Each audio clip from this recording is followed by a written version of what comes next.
The best thing that I learned from this morning session is that when things aren't working, anything you're doing better is better. If you know it isn't working, taking a step towards the right direction is better than allowing the wrong direction to continue. Yeah. So I don't know, would any of you like to speak to what Shanae had to say? And we might end up giving ourselves a few minutes here to do a summary, and then I'm going to close for what we've done for the week. Anybody want to speak to what you just learned? Yeah, Patty. So, should I go ahead? Go ahead, Patty. Okay, that's okay. So her story is so compelling. And in my son's situation, he has the diagnosed or the symptoms of the schizophrenia, thought disorder. There's the mood disorder, and then he's got the substance abuse, polysubstance abuse aspect. And even when he personally has time in jail and long periods of time, like 3 months, for example, he just doesn't seem to have this a healing time where he becomes more rational. And so he has a particularly vicious cycle of conditions. And I've been through the NAMI training, family to family. We did 2 sessions of that. The head of the jail sat on a board with the PAC team. I was on the same, what is it called, an advisory board. And he, from his long years of experience of running the Skagit County Jail Justice Center, he said that combination that my son had is one of the most difficult. And I'm here to tell you it is. But I enjoyed listening to Shanae's story and her life. But I feel like there's this other lane that I'm in with the particular, individual that just, it's really, really a hard one. And there just doesn't seem to be a place for him where he can break out of because of his problems. Yeah. So if I might offer something. Yes. And that is, I want to say this, it's not all your fault. Mm-hmm. That's one of the most important things that you can say to yourself. It's not, Yes. It's not your fault. Right. There was a period things, of time where we felt that. Absolutely. And it's we really have another easy. child that is operating. She's a teacher, 10 years into her career. Yeah. Same house, same family, and every single human being, and I want to say this to everybody on the call, every single human being is different. Every single human being came on this planet for a different reason, was birthed for a different reason and a different goal. And the food that each one of your children ate is different. Every environmental situation is different. Every relationship situation is different. And one of the things I want to notice is that while Shanae gave an incredible story of how she got through it, she had a fortitude and a desire to do it that was extraordinary to start with. Yes. But the other thing is that she was raised and went to prison during a different period of time. And people forget that.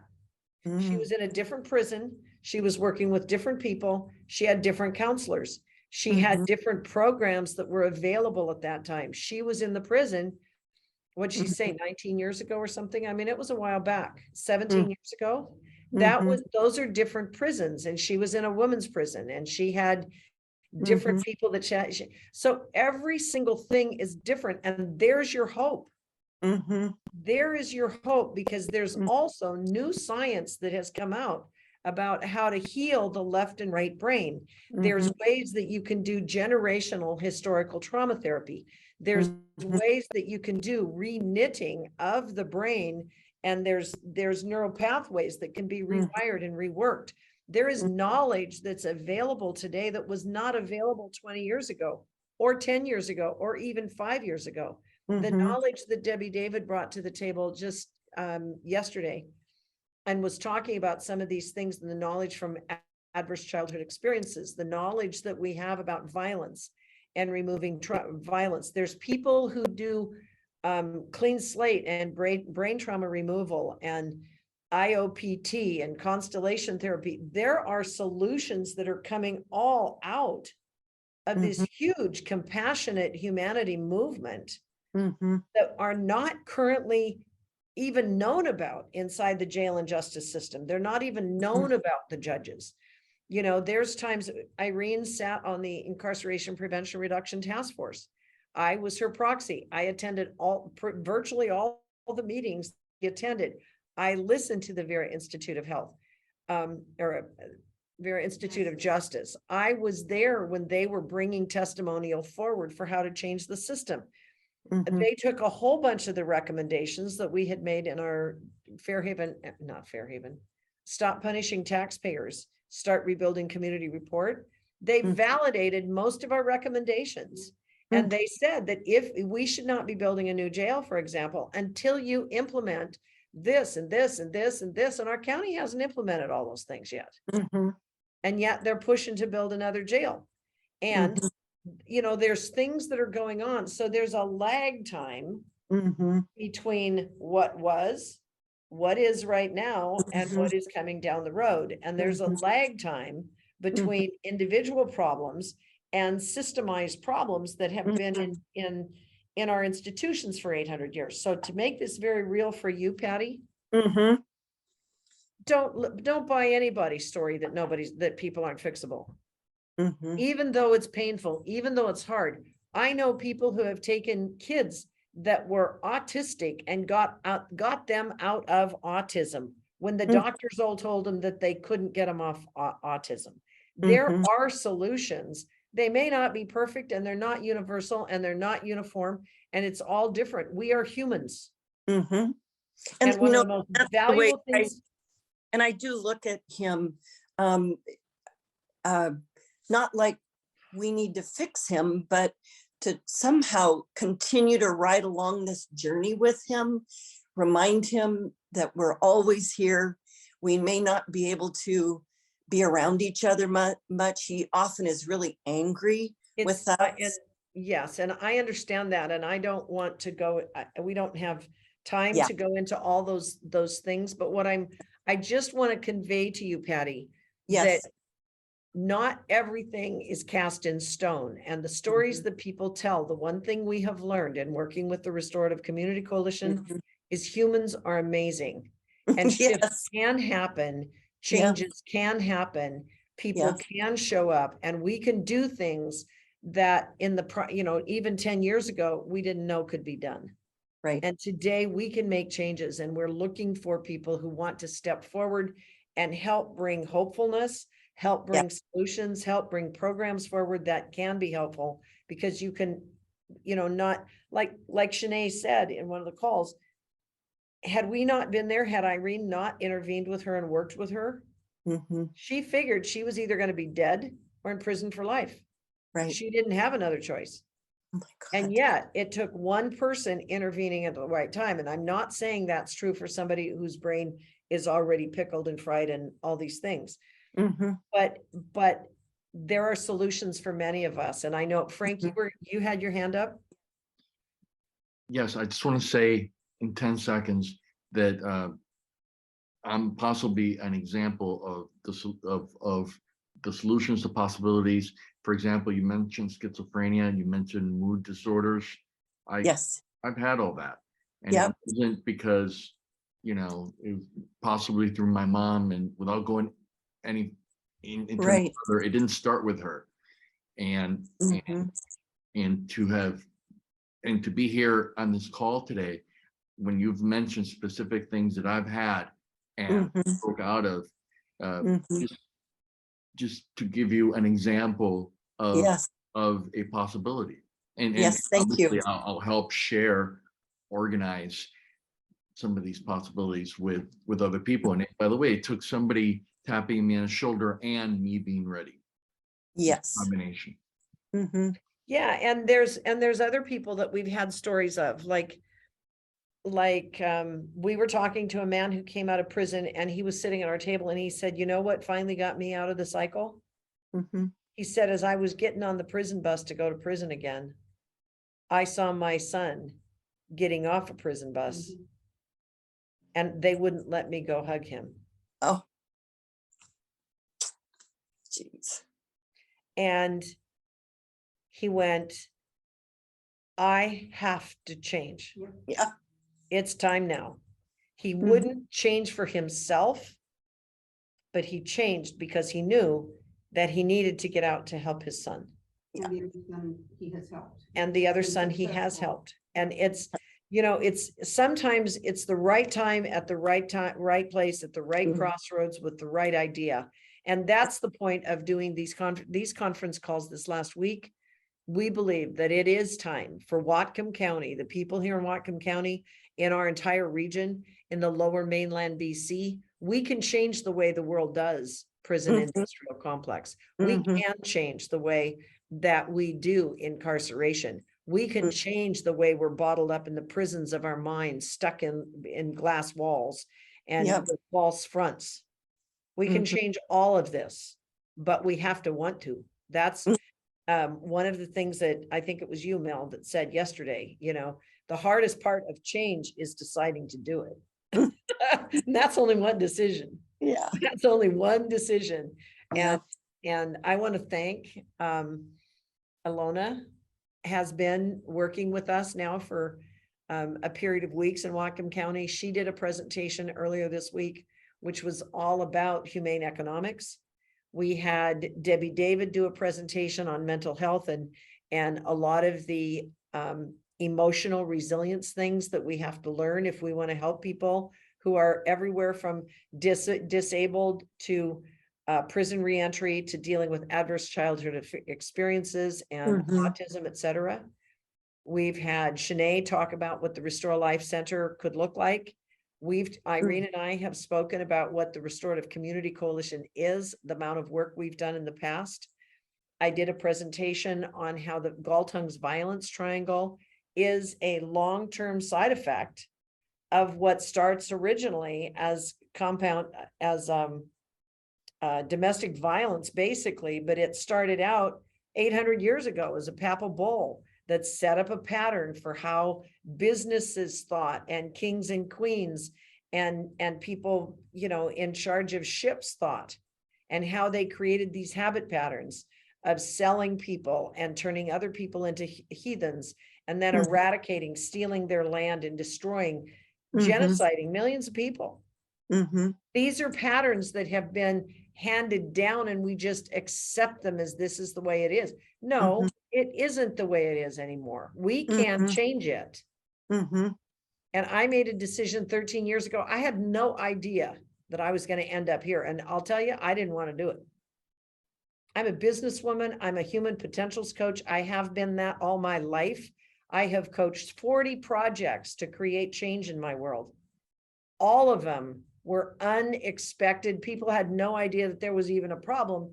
And I saw it, and I went into the business or the company or the community or the job or worked with people, and I've changed it. And I can prove those things. These are not hypothetical. Maybe you can change it. I did it, and I have records that I've done it. And when And I I- came along, yes. Mhm. Well, I was just going to say, one of the things I've just done myself is I've gone out at this crossroads on College Way and Market Boulevard, or whatever it is, between Safeway and Petco. And it's where a lot of people that are unsheltered are living. And so I got used to, bringing the water and bringing food. And then I started going and meeting with, introducing myself to the merchants. And I thought, I'm just going to go talk to these people. They're trespassing people. They trespassed the partner that was bringing water to them in that hellacious heat. And I thought, I'm going to keep going. I'm just going to keep going and talk to Goodwill, talk to Dollar Tree. I talked to Taco Bell. I went into Petco, and I said, I realize we have a situation here, and I'm just here to help. I put my gloves on and I went out and picked up garbage until their garbage service team recovered from COVID. I have just done, I'm just ready to roll up my sleeves and be a part of the solution. So Congratulations and thank you so Thank much for you. having the courage. mhm, And the goal here, one of the other goals is we brought some of the people from the Tiny Home Village and Homes Now to come in and talk. Next week, we will be interviewing Marcus again. We did have Marcus on an I Change Justice podcast just a few weeks ago. We've interviewed people from Texas. The San Antonio Compassionate Cities Project. mhm, I've interviewed people from Arizona, a gentleman who was an author who was one of the original inspirations for Irene launching the Restorative Community Coalition. And he's talked about how there's two entirely different projects that are now spinning off in Yavapai County. It's the largest county in the United States. Hmm. And they've created a justice and mental health coalition down there, inspired by Irene's work. But through Don Kirshner, he spoke about it on an I Change Justice podcast. You can find them all on Spotify.com or Spotify, and I Change Justice is the podcast. And then I am the host. Shanae has hosted, Debbie, David, Irene, we've all had parts of that. We talked with a fellow just recently. His name is Franklin. I was hoping he was going to be on the call today, but he was booked up. Franklin is working with the homeless and the housing projects down in Seattle. He was homeless. He was drug addicted. He was living in the tent cities. He went to prison. He's a veteran. He had all of these things, never expecting ever to be employed by the Department of Corrections as a reentry person, as an advocate helping to make changes. mhm. But he is the first person elected or hired in the state to do some of this work. And today he's now working in a different nonprofits, and he's built new programs for helping people to reenter. And he's going to be working with us at the Restorative Community Mhm. Coalition to help us get more sea legs underneath us and more funding and more people involved so that we can expand. Then we Mhm. had another speaker this week working on who all were they?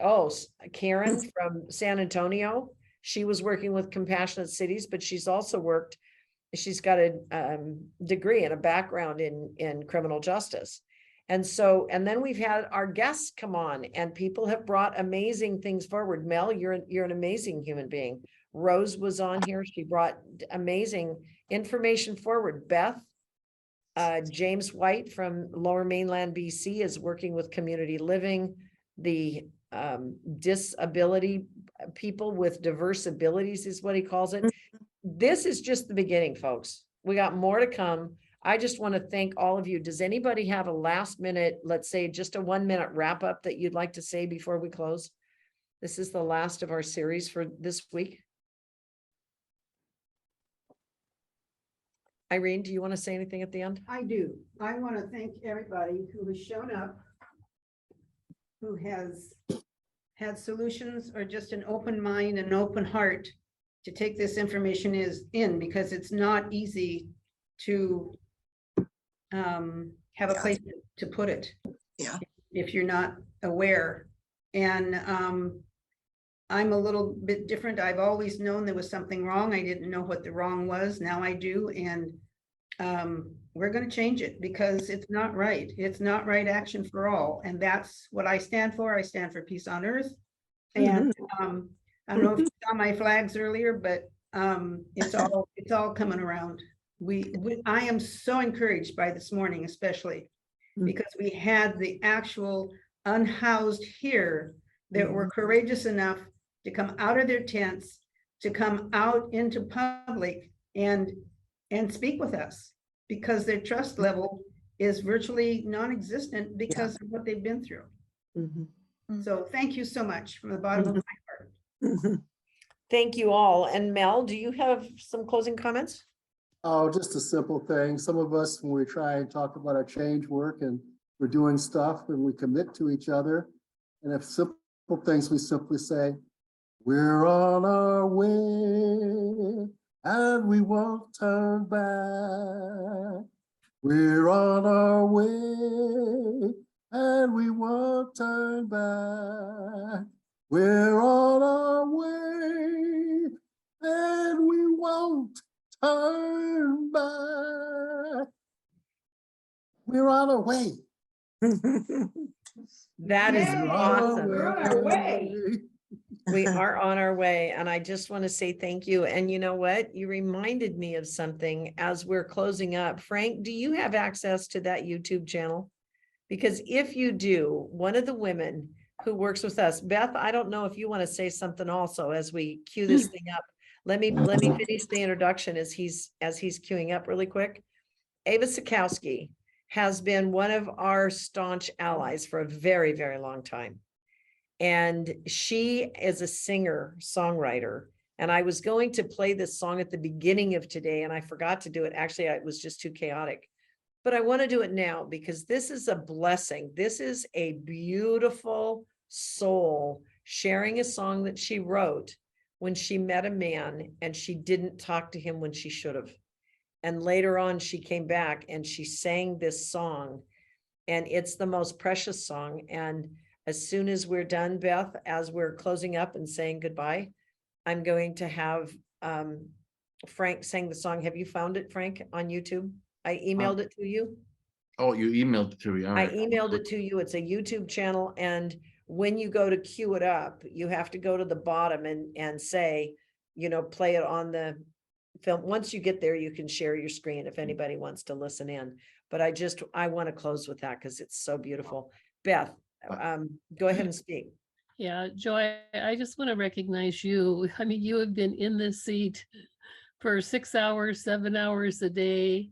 I don't know when you went and did your business elsewhere or took a bite to eat, or I've taken little power naps between sessions. I just feel to like one recover. now. Right, but you've amazing to put this together really in such a short time. It was just a matter of weeks that you created this and got all these people together. So, you're a force of nature and a terrier. And you, I call Joy a baleen whale. She goes through the water with her mouth open, sieving out all the little juicy bits, of what's useful and what's powerful. And also an octopus is always doing all 8 arms and movement at one time. So my hands go up to you. And as the Lummi say, Haishka, which means thanking spirit for you. Thank you. Thank you. Those are the most complimentary words I've heard in a long time.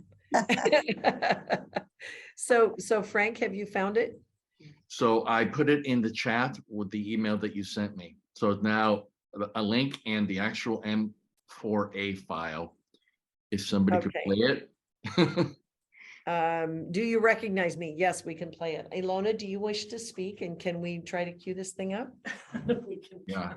It's I'm right. gonna Okay, so step I'm up. going to try and multitask now. That's always dangerous. Yeah. I just wanted to thank all of you. And it's, I don't know, it's been a week that I will have to digest for a while, actually. I'm going back to Germany next week, but I'll be back. Oh. Because I need to be a part of this, and I will be. Enjoy. Thank you. I just want to say thank you to both Joy and Irene for their incredible passion, their faith, their trust, their resilience, and their work. Because we're changing the world here, and we are. Yeah. I know that. So thank you so much. Now I got messed up with my multitasking, but let me just see. And as you're pulling up, I just want to say 15 seconds that I really appreciate everyone just being who they are. It's a lot of knowledge and a lot of knowing came out of this. And one thing for myself, not only the details, what's happening with people and the barriers breaking through. But if we open up the big picture, I mean, this goes back even, 800 years and and even further back. And just being aware of both the big picture and the small pictures really creates a real possibility of what's happening today that's hidden, that is a little bit of catcalling, including Native Americans. Native Americans have been, there's something going on, like diabetes, for example. Native Americans are #1 diabetes, and they're dying of COVID. As a percent of the population, they're the biggest impacted, and African Americans and Hispanics than whites. And it's just something about the doctrine and Discoveries. further back, just this vision of like a top-down approach. We are separate from the other, that somehow it's targeting everyone. And I think at the top are Native Americans. And I really, truly, from my heart, think it's some sort of like directional energy, which is a negative energy and a positive energy. And on one side is whatever this energy is, and on the other side, I think it's the Native Americans. They were this original spirit people in the Americas. I hear a lot of the Constitution possibilities came from their energy, and it just seems like these two energies are there to be kind of seen. Anyway, so let's play that. I really would love to hear this song.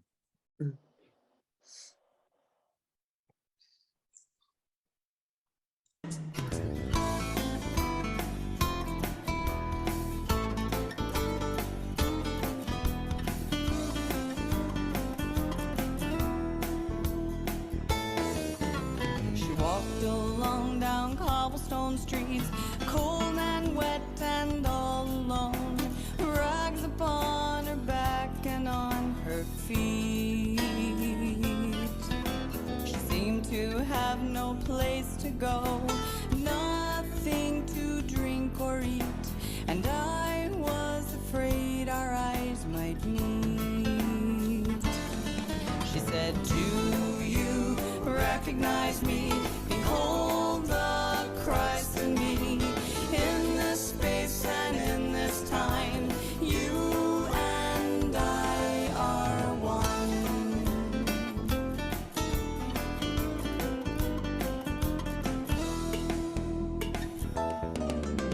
He sat alone at the end of the bar, old and drunk and out of his mind, and I could think of nothing kind to say. He seemed to try to flag me down, but all I did was run away, and as I did, I thought I heard him say, he said, "Do you recognize me? Behold the Christ in me. In this space and in this time, you and I are one."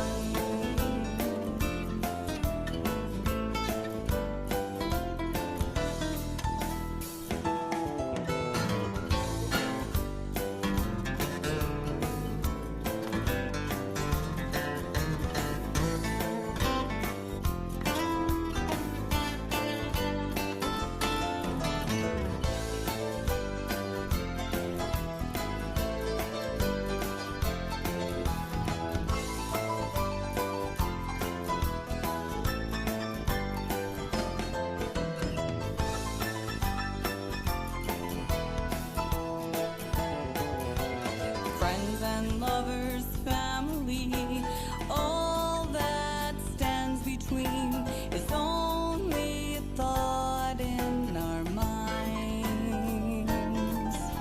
Beyond the body, beyond the mind, the soul cries from behind, and if we listen, we can hear the call.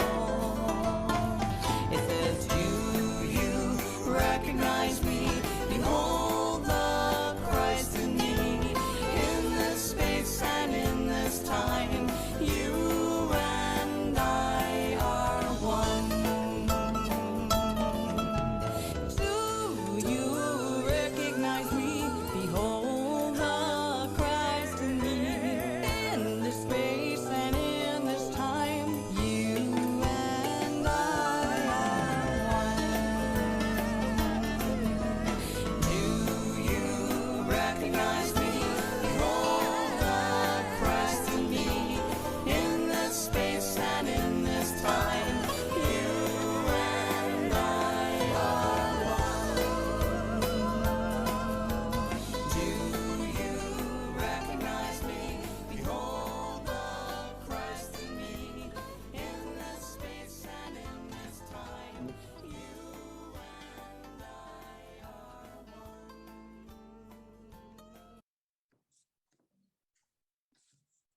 So that's one of our colleagues. Ava Sikowski, she runs a marketing company, Ava Sikowski Marketing. She's out of Ferndale. And she has been such an amazing supporter. And I just want to say you can reach us at therestorativecommunity.org. We just as the ending commercial, you're supposed to tell people how they can reach you. You can reach us at the restorativecommunity.org. You can listen to our videos or our podcasts on I Change Justice on Spotify, and we are coming up on iTunes and Stitcher and a bunch of those other places. We have 2 Facebook platforms, the Restorative Community Coalition on Facebook. We also have the I Change Justice new Facebook page. I have, in addition to that, my own Joy Gilfillan Facebook page, my Joy Gilfillan, host of Joy Talk, because we've got videos on Joy Talk YouTube. And then we've also got the Restorative Community Coalition's YouTube page. And, you know, everything isn't perfect. It's all in a matter in process. And it's all done pretty much by volunteers for the last decade, longer, two decades, 16 years. And it's all done by small private donations. And that's really quite extraordinary. And many of the people who have contributed to us have done it anonymously because they can't afford people to know who they are. Yeah. And so it's been a long haul, and we will be pulling together and looking for new board members. We're going to run a donation campaign. We are going to work to bring teams and pods of people together and build the Restorative Community Coalition into a powerful force for change, both locally, statewide, and internationally. And I personally founded the Intentional Change Network on noblegoldman.com. Mark Santos, the founder of Noble Goldman, is working with us to help us build a social media platform so that people can come together and mastermind and team up to do projects just like this. On that platform, we've created a Dreammaker Circle to help people learn how to do visioning work and active dream making around the world. And we have people from Pakistan, from Belize, from England and Europe working with us on that platform. And there's many coaching programs and training programs on that platform as well. Joy, Yes. we need a piece of paper or an email with all of those. We can't write them down as fast as you're No. speaking them, or all the information. And I've known you, and I don't know where to go to. And so I would appreciate receiving all of the things you just mentioned with the links and the information of what it is, because it's too much to just. Of course it is. I just wanted to say it. Yeah, what we're going to do is we're going to take every one of the sections that we've done over the last 5 days. We're going to Frank actually has offered to help break these into 15 different episodes with a landing page and a production page on the back. So, which is amazing. And then we're going to re-render them and get them out to be part of the Civic Joy Academy and part of the training curriculum for the Restorative Community Coalition, so that we can start having these civic engagement conversations. And then as funding allows and we get good editors available or people to volunteer, we can take different segments of this and turn it into smaller, because some of these episodes are, 2 hours or almost 3 hours long. Which is a long time, but we will, when we do post them, we'll put in placeholders so that you know how to skip forward to certain subjects. So we'll do our best to reproduce this for public training. So that's the best we can do. So thank you, Beth. Thank you all for coming on the call. And mostly thank you, Irene Morgan. You have been an absolutely divinely guided spirit here, helping us to make these changes in the United States and around the world. So Hip, hip, hooray, hip, hip, hooray. Hip, hip, hooray. Thank you.